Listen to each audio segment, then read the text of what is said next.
Shalom, selamat pagi Bapak Ibu Saudara. Berjumpa lagi pada pagi hari ini. Kita akan merenungkan kebenaran firman Tuhan yang akan menguatkan kita semua. Saya akan membacakan ayat yang terambil di dalam pasal 42 ayat yang kelima, berbunyi demikian. Hanya dari kata orang saja aku mendengar tentang engkau, tetapi sekarang mataku sendiri memandang engkau. Bapak Ibu Saudara yang dikasihi Tuhan, kita sebagai orang percaya, orang yang telah mengenal Tuhan, di sini menceritakan apakah kita mengenal Tuhan hanya lewat perkataan orang saja, atau mengalami Tuhan mendengar dari pengalaman-pengalaman pribadi orang. Tetapi di sini Ayub ditegur oleh Tuhan, bagaimana ia sendiri selama ini sebagai orang yang sudah mengenal Tuhan, bukan saja hanya mengenal pribadi Tuhan melalui perkataan orang, tetapi mengalami Tuhan secara pribadi. Di sini, di dalam permasalahan Ayub mengalami berbagai penderitaan, pencobaan.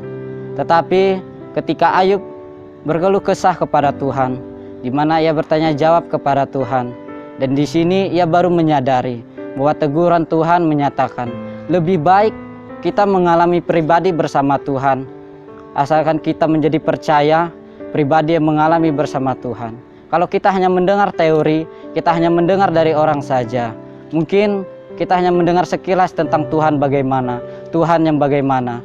Tetapi di sini kita mau mengalami pribadi bersama Tuhan. Bangunkan hubungan intim bersama Tuhan melalui doa, persekutuan, merenungkan firman Tuhan, agar setiap hari kita lebih mengenal Tuhan secara pribadi. Ketika kita mengalami Tuhan secara pribadi, otomatis kehidupan kita akan melaksanakan perintah-perintah yang Tuhan ajarkan bagi kita. Penting sekali sebagai orang percaya, di masa-masa yang sulit, di masa-masa yang sukar, hubungan pribadi kita dengan Tuhan, pengalaman pribadi kita dengan Tuhan, itulah yang akan membuat kita semakin hari tetap teguh di dalam iman, tetap mengandalkan Tuhan. Saat kita mempunyai hubungan intim yang erat dengan Tuhan, yakin dan percaya bahwa kita akan mengalami hidup yang penuh kemenangan, hidup yang penuh dengan damai sejahtera, hidup yang penuh dengan sukacita dalam menjalani hari demi hari yang akan kita lalui. Terima kasih, biarlah senantiasa firman Tuhan ini meneguhkan kita untuk kita mempunyai hubungan pribadi, hubungan intim bersama Tuhan. Sekian firman Tuhan, mari kita berdoa.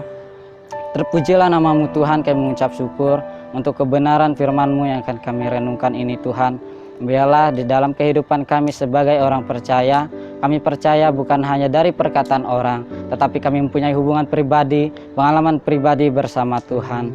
Kuatkan dan teguhkanlah selalu iman kami Tuhan, untuk menjalani hari demi hari di dalam kehidupan kami. Terima kasih Bapa, kami memuji dan memuliakan kebesaran-Mu. Hanya di dalam nama Tuhan Yesus kami berdoa. Haleluya, amin. Terima kasih, Tuhan Yesus memberkati.